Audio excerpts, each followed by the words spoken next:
Ошол биздеги жанагы так называемый вор законе Камчы Көлбаев боюнча. Акыркы маалда президент эле айтты. Алда чакырып айткан, ал кишиге да ошол Көлбаевге айткан, Матраимовго айткан, токтоткула депчи. Кылмыштуу ишиңерди токтоткула.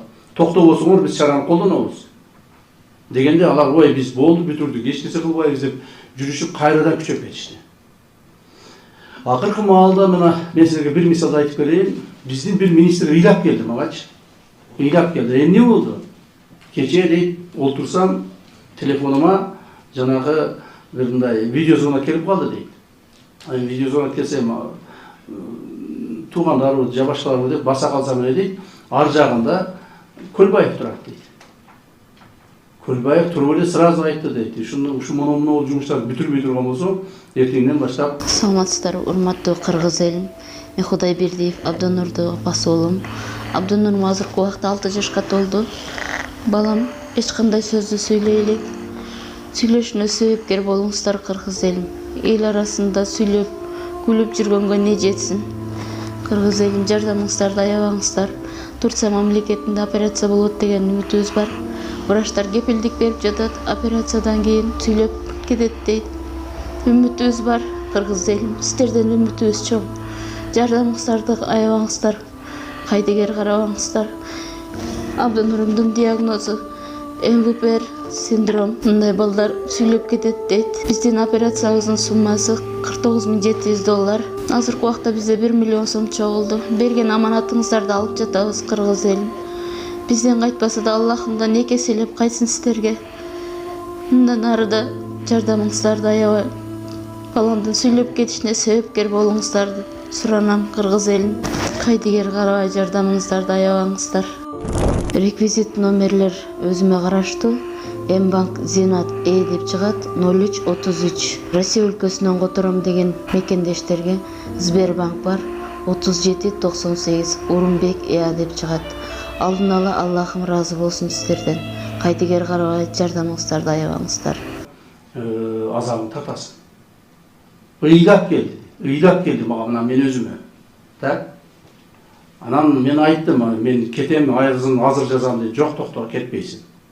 Мен сага жооп берем, кетпейсиң, иштейсиң. Деп аны алып калып, анан кийин чара көрүүгө милдеттүү болдук да бизчи.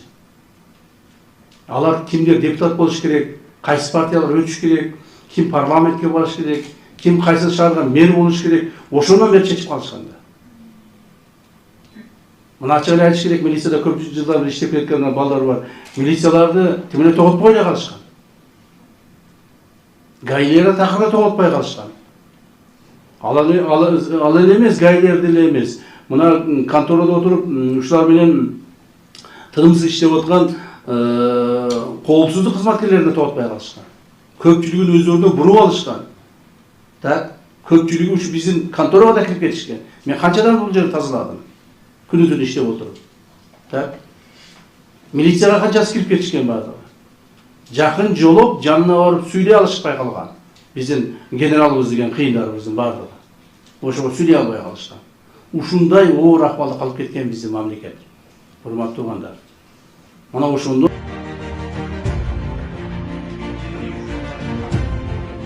Кыргыз милициясынын 101 жылдыгына карата бүгүн министрлер кабинетинин төрагасынын орун басары УКМКнын төрагасы Камчыбек Ташиев бул тармакта бир топ жылдан бери үзүрлүү иштеп жаткан кызматкерлерди жана аталган тармакта эмгектенген айымдарды куттуктады. Саламатсыздарбы, урматтуу коллегалар, урматтуу ички иштер органдарынын кызматкерлери.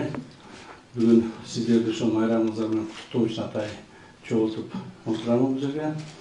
Кыргыз Республикасы Улуттук коопсуздук мамлекеттик комитетинин жана жеке өзүмдүн атымдан сиздерди Кыргыз милициясын түзгөн күнү менен чын тилимден куттуктаймын. Милиция кесиби өлкөбүздөгү эң олуттуу жана маанилүү кесиптердин бири. Өлкөбүздүн тарыхында ички иштер органдары калыптануунун жана өнүгүүнүн узак, катаал, түйшүктүү жана ардактуу жолун басып өтүштү. Үлгүлүү күжүрмөн салтка ээ болуп, мыйзамдуулукту, коомдук коопсуздукту жана жарандардын конституциялык укуктарын камсыздоо жаатындагы мамлекеттин маанилүү институту катары ички иштер органдары өлкө коопсуздугуна татыктуу салым кошууда. Кыргыз милициясынын кызматкерлери ар дайым мекенчилдикти, чыдамкайлыгы, эрдиги жана жогорку кесипкөйлүгү менен айырмаланып келген. Күн сайын коомдук тартипти, жарандардын укугун коргоп, сиздер бүгүн коомубузда сый урматка жана жогорку ишенимге татып келесиздер. Мекенибизге чын жылдан таза кызмат кылуу, мыйзамдуулукту жана коомдук тартипти сактоо, жарандардын укуктарын жана эркиндиктерин тийиштүү коргоо сиздердин түздөн түз милдетиңиздер. Ошондуктан бул чоң жоопкерчиликке мамлекетибиздин жана кадырман элибиздин алдында патриоттуулук сезими менен бекем турушуңуздарды баса белгилеймин.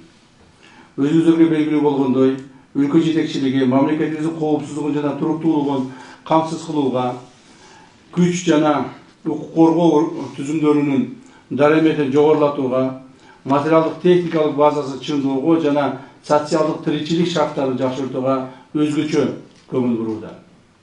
Урматтуу кызматкерлер, бүгүнкү сыйлыктар өлкөбүздөгү мыйзамдуулукту жана коомдук тартипти чыңдоого кошкон салымыңыздар үчүн сиздерге болгон ыраазычылык. Ошону менен бирге сиздердин милдетиңиздер мыйзамдуулукту, коомдук тартипти, жарандардын конституциялык укуктарын коргоо экендигин ар дайым жүрөгүңүздө бекем тутуу абзел экендигин белгилеп кетем. Кызматыңыздар бир эле жогорку кесипкөйлүктү гана эмес, текечилдикти менен куттуктап, мындан ары да жарандарыбыздын мыйзамдуу укуктарын коргоп, мамлекетибизге, элибизге ак ниет, таза жана татыктуу кызмат кылышыңыздарга ишенем. Ден соолукта болуңуздар, жооптуу кызматыңыздарда ийгиликтерди, үй бүлөңүздөр ынтымак, бакубат турмуш каалайм. Рахмат көңүл бурганыңыздарга. Андан соң бир катар кесипкөйлөргө атайын кызматтын башчысы тарабынан сыйлыктар тапшырылды.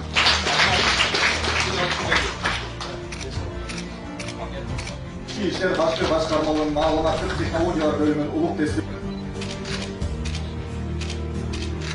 Кезинде бул тармак аянычтуу абалга кептелип, коррупцияга малынган кызмат катары коомчулуктун аң сезиминде калыптанып калганын айткан УКМК башчысы учурда алар үчүн түзүлүп жаткан мүмкүнчүлүктөргө токтолду. Аны улай мамлекет мындан ары да кызматкерлердин иштөөсү жана кызмат өтөөсү үчүн ыңгайлуу шарттарды түзүү менен катар, социалдык коргоо жагын жакшыртууга жана милициянын материалдык техникалык базасын чыңдоого өбөлгө болуучу чараларды ишке ашыруу улантыларын кошумчалады. Негизинен бул жерде биз жанагы башкаруучу өлкө жашасалар чакырбастан жалаң ушул кызмат кылган кызматкерлерди чакырууга аракет кылдык.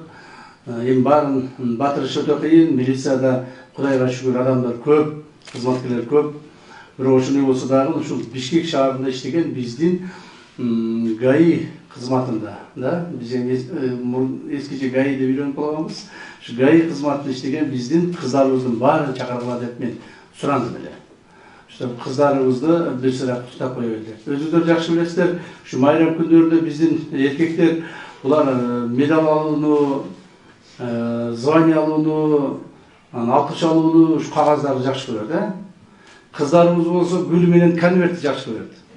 Ошондон сиздердин ар бириңиздерге бирден гүл конвертти таркатып коюуга уруксат этиңиздер, тарката бериңиз. Сиздерди көрүп турабыз, мына айрыкча кыздар, биздин карындаштарыбыз, келиндерибиз, мына сиздер кызматыңыздар аял киши болсоңуздар дагы ошого карабастан оор кызматтарды иштеп атасыздар. Мен көпчүлүгүңүздөрдү көчөдөн көп көрүп калам. Баягы дежурство турганыңыздарда, көчөдө ошо мына кыймылды, жол кыймылын башкарып атканыңыздарды көп көрүп каламын. Өзүмүн мындай кызматтык машинамда баратканда дагы кээде таңгамал, кээде кечинде түнү да туруп каласыздар, кээ бир кыздарды көрүп калам. Анан кызматтык машинадан башка өзүм жеке машина минип алып, же болбосо мындай баягы оперативный машина минип алып да мен көп кыдырам да. Ошондо да көп көрөм кыздардычы. Кыздар ушу жакшы иштейсиздер. Рахмат баарыңыздарга. Мындан ары ден соолукта болуп жакшы иштеңиздер. Ишиңиздерге ийгилик болсун. Ушунчалык дүйнөдөгү көп кесиптердин арасынан эң оорун тандап алган силерге рахмат. Эң оор кесип тандап алган. Эмесе силер иштейдиган кесиптер көп. Бирок ошого карабастан мамлекетке, элге кызмат кылам деп иштеп атасыздар. Негизинен өзүңүздөр көрүп атасыздар, акыркы жылдары мына ушул жерде отурганыңыздар көпчүлүгүңүздөр 5 жыл, 10 жыл, 15 жыл, 20 жылдан иштегендер бар араңыздарда. негизинен акыркы жылдары мамлекетибиздин чоң өзгөрүүлөр болуп атканын көрүп атасыздар.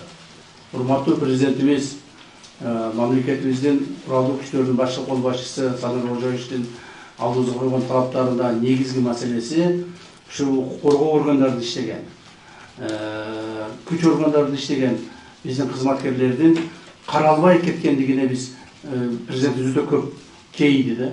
Каралбай кетишкен. Алардын турмушу, турмуш шарты, айлык шарттары, социалдык шарттары, кызматтык абалдары, ушул имаратынан баштап колдонгон аспаптарына чейин. Бул эми техникасы бар, вооружение, боеприпасов, военный техника дегенде ушунун баардыгы каралбай кеткендигине өтө көп кейиди президентибиз. Жана биздин алдыбызга ушундай тапшырмаларды койду. Мамлекет күчтүү болуш үчүн, мамлекет стабилдүү болуш үчүн, мамлекеттин ички жана сырткы коопсуздугу сакталыш үчүн сөзсүз түрдө биз ушул коопсуздук жаатында иштеген кызматкерлерди камсыз кылышыбыз керек болуп калды. Ошол маселенин үстүндө көптөгөн кызматтар аткарылды. Мына сиздердин министриңиздер Улан Ниязбеков алдагы өтө көптөгөн жумуштарды аткарды. Негизинен ушул мына өзүңүздөр көрүп атасыздар, имараттар жаңаланып атат. Керек болсо формалардан бери, туура кийген ушу амундированиябыздан бери жаңаланып атат. Айлыктарыбыз жаңаланып атат, танабаштарыбыздан бери баардыгы жаңаланып атат. Анан биз дагы ушу улуттук коопсуздук мамлекеттик комитети сыртта карап турбастан өзүбүздүн көптөгөн жумуштарды бүтүргөндөн кийин ушул ички органдарга, то есть милиция кызматкерлерине жардам берейин деген максатта көп иштеп атабыз. Жерлерде роудларды салдырып берип атабыз, техникаларды алдырып берип атабыз, жана башкаларга жардам берип атабыз. Себеби бул коопсуздукту камсыз кылуу баарыбыздын жумушубуз. Бир эле органдын эмес, же бир эле бир жетекчинин эмес, баарыбыздын кызматыбыз ушул. Ошондуктан сиздерге ыраазычылык айрыкча ушул биздин карындаштарыбызга, мына кыздарыбызга отурасыздар. Эжелерибиз жок болсо керек, бизден улуу эч ким жок болсо керек бул жерде. Жең негизинен баардык карындаштарыбыз, кыздарыбыз отурасыңар. Жакшылап иштей бериңиздер, ишиңиздерде ийгилик болсун. Чынын айтыш керек, көптөгөн мамлекеттик органдардын арасында мындай тартипсиздик орун алып кеткен. Ошол эле биздин коопсуздук органдарында дагы, ички органдарда дагы ушундай тартипсиздик орун алып кеткен. Бирок азыр акырын тартипке алып келип атабыз. Өзүбүз тартиптүү болбосок, өзүбүз мыйзамды сактабасак, өзүбүз ошол башка адамдарга үлгү болбосок, анда кандай болот? Ошондуктан ушул маселеде көптөгөн жумуштар аткарылып атат. Ошол эле учурда бир кезде уюшкан кылмыштуу топтун мүчөлөрү өлкөнүн бүтүндөй коопсуздугуна коркунуч келтирип, ички саясатына, кадр кызматына кийлигишип турган учурларды дагы бир ирет эске салды. Азыркы тапта мындай түшүнүк артта калып, бул министрликтеги эски калыптанган системаны тазалоого багыт алып, ага карата олуттуу иштер жүргүзүлгөнүн билдирип, мындан ары да күчөтүлгөн тартипте иштей турганын айткан Камчыбек Ташиев, милиция кызматкерлерин таза иштөөгө чакырып, элдин ишеними баарынан жогору турарын эскертти.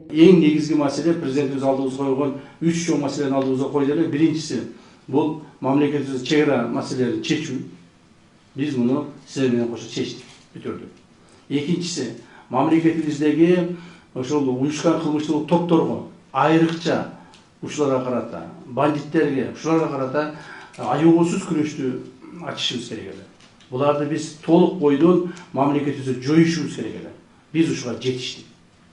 Азыркы күндө ушул биздин тегерегибиздеги мамлекеттердин арасынан, айрыкча мурдагы союз малдагы мамлекеттердин арасынан бир гана Кыргызстанда биз ачык айкын мындай жарыялап кылып айта алабыз. Биздин мамлекетибизде уюшкан кылмыштуулук топ жок. Конечно, мыйзам бузуучулуктар болот, хулиганчылыктар болот, анча-мынча жанагыдай оор кылмыштар дагы болуп турат. Бирок негизинен уюшкан кылмыштуулук топ. Булар кимдер эле? Булар мамлекеттин саясатына аралашкан, мамлекеттин экономикасына чоң зыян келтирген, мамлекеттик бизнес структураларды контролдоп турган атайын ушундай уюшкан кылмыштуулук топ болчу. Булар жөн эле бандиттер эмес эле. Булар жөн эле бирөөнү коркутуп үркүткөн же болбосо убактылуу гана тоноп кеткен адамдар эмес эле. Булар атайын уюшулган, атайын мамлекеттик системаны кыйраткан ушундай топ болчу. Биз булардын мындай айтканда түбүнө жеттик сиздер менен кошо. Мыйзам чегинде биз аларга чараларды көрдүк. Азыркы убакта биз бардыгына дагы бир жолу баса белгилеп айтайын, ачыктан ачык, айкын бардыгына жарыялап кыла алабыз. Бизде уюшкан кылмыштык топ жок деп. Мына ошондон бери, акыркы 2 жылдан бери, мына айрыкча акыркы 1 жылдан, мына 23-жылдан бери мамлекетибизге келген инвестиция өтө көбөйдү. Мамлекетибиздин экономикалык шартты жакшырды. Бизнесмендер, ошол мамлекет иштеген адамдар бардыгы коркпостон өздөрүнүн пешенетери менен таап иштеп калышты. Ушуларга шарт түзүлдү. Мен силерге бир мисал айтайын, ушул боюнча мына милиция кызматкерлери ар биринин ушул жумуштар менен мындай ар дайым сталкиваться этип жүрөсүңөр. Бул бир мисал. Мына ошол эле биздеги жанагы так называемый вор в законе, Камчы Көлбаев боюнча. Акыркы маалда президент өзү эле айтты. Алда чакырып айткан, ал кишиге да ошол Көлбаевге айткан, Матраимовго айткан, токтоткула депчи. Кылмыштуу ишиңерди токтоткула. Токтобосоңор биз чараны колдонобуз. Дегенде алар ой биз болду бүтүрдүк, эч нерсе кылбайбыз деп жүрүшүп кайрадан күчөп кетишти. Акыркы маалда мына мен силерге бир мисал айтып берейин. Биздин бир министр ыйлап келди магачы. Ыйлап келди. Эмне болду? Кечээ дейт олтурсам телефонума жанагы бир мындай видеозвонок келип калды дейт. Видеозвонок келсе туугандарбы, же башкаларбы деп баса калсам эле дейт. Ар жагында Көлбаев турат дейт. Көлбаев туруп эле сразу айтты дейт. Ушу мону жумуштарды бүтүрбөй турган болсо, эртеңден баштап азабын тартасың. Ыйлап келди мага мына мен өзүмө. Так? Анан мен айттым, мен кетем, айрызын азыр жазам деп. Жок, токто, кетпейсиң. Мен сага жооп берем, кетпейсиң, иштейсиң. Деп аны алып калып, анан кийин чара көрүүгө милдеттүү болдук да бизчи. Алар кимдер депутат болуш керек, кайсы партиялар өтүш керек, ким парламентке барыш керек, ким кайсы шаарга мэр болуш керек, ошондон бери чечип калышканда. Мына ачык эле айтыш керек, милицияда көп жылдар иштеп кеткен балдар бар. Милицияларды тимеле тоготпой эле калышкан. Гаилерди такыр тоготпой калышкан. Ал эле эмес, гаилерди эле эмес. Мына конторада отуруп, ушулар менен тынымсыз иштеп аткан коопсуздук кызматкерлерине тоготпой калышкан. Көпчүлүгүн өздөрүнө буруп алышкан. Так, көпчүлүгү ушу биздин конторага да кирип кетишкен. Мен канчадан бул жерди тазаладым. Күнү-түнү иштеп отуруп. Так. Милицияга канчасы кирип кетишкен бардыгы. Жакын жолоп, жанына барып сүйлөй алышпай калган. Биздин генералыбыз деген кыйындарыбыздын бардыгы. Ошого сүйлөй албай калышкан. Ушундай оор акыбалда калып кеткен биздин мамлекет. Урматтуу туугандар. Мына ошондон Кудай буйрса биз чыктык. Эми негизги маселе, президентибиздин алдыбызга койгон негизги маселе коррупция менен күрөшүү. Коррупция менен күрөшөбүз, жана аны аягына чыгарабыз. Көпчүлүгү баягы биз ОПГ менен күрөшөбүз, биз буларды тартипке тартабыз десек, ошол маалда мен үстүмөн көбү күлүшкөн. Көй айта берет туруп, кайдан эми ой, Көлбаевге жеткичекти, анын бандиттери жоклугу жакты өздөрү жок болуп кетет деп. Күлүшкөн үстүбүздөн. Мына азыр ситуацияны көрдүңүздөр өзгөрдү. Коррупцияга да ушинтип күлүп атышат. Азыр да канча бир күлгөндөрү бар. Буга чейин күлгөндөр азыр унчукпай калышты. Коррупция менен күрөшөбүз, коррупция менен күрөшө албайсыз, коррупция силерди жеп жок кылат депчи. Жок.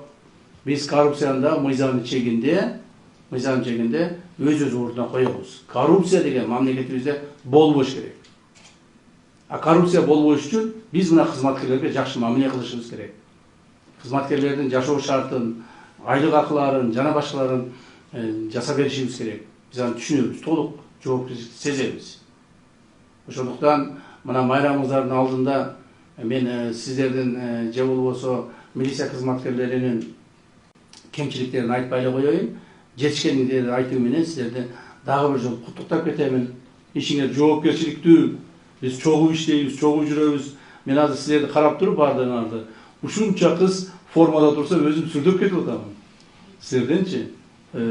Ошондуктан сиздер өзүңөрдүн ошол ак эмгегиңерди мыйзам бузгандарга каршы багыттагыла. Так, биз колдоп турабыз. Эгерде кайсы бир маселе болуп калып, же кайсы бир мыйзам бузуучулукка, же болбосо мындай не деп кой, жанагы акыйкатсыздыкка туш келип калсаңыздар, менин эшигим ар дайым ачык. Мен мына советтигим бар, Элтерес деген. Ушул кишиге телефон чалып, айтсаңыздар, мен убактым болгондо чакырып кабыл аламын. Ар бириңерди кабыл алууга даярмын. Мен иштөө режимим билесиздер, уландыкы да ошондой, улан Ниязбеков да ошондой. Күнү-түнү бизде жанагыдай келип калдым, келбей калдым, же болбосо эрте кетем, кеч кетем деген жок. Күнү-түнү иштей беребиз. Так? Мен азыр эле өзүмдүн Альфа кызматкерлерин кабыл алдым, аларга да айттым. Силер менен сүйлөшүп атып, мен азыр уйкум келип атат, уктагым келип атат. Себеби мен саат 5-те турганмын, таңга маал. Так? Азыр мына сиздер менен сүйлөшүп коюп эле, буквально 1 сааттын ичинде кайрадан дагы учуп кетишим керек. Жумуш ушундай напряженный, өтө көп. Макулбу? Силер бизге ишенгиле. Биз сиздерге эгерде кайсы бир акыйкатсыздык болуп атса, ошону аягына чыгарып беребиз. Мыйзамдын чегинде. Биз эми ар бирибизге Алла Таалам, Кудайым мүмкүнчүлүк берди, убакытты берди, ушуну туура пайдаланып, эл иштеп калайлы. Мейлиби? Ошол рахмат эми. Мен силерге мындай жөнөкөй сөз менен түшүндүргөнгө аракет кылдым. Рахмат барыңыздарга. Ал эми мамлекет башчысы жана УКМК төрагасы тарабынан жасаган эмгектери эске алынып, бүгүнкү сыйлыкка татыган кызматкерлер жетекчилерге ыраазы. Бүгүнкү алган сыйыбыз боюнча улуттук коопсуздуктун төрагасына чоң ыраазычылык билгизебиз. Биздин милициянын 101 жылдыгына байланыштуу ушул жерде атайын тандалган кызматкерлерди чакырып туруп сыйлоо иретинде берди. Мынакей мени медаль берип атат. Мен аябай ыраазымын. Кыргыз элине будан кийин буга чейин дагы азыр дагы кызмат кылабыз.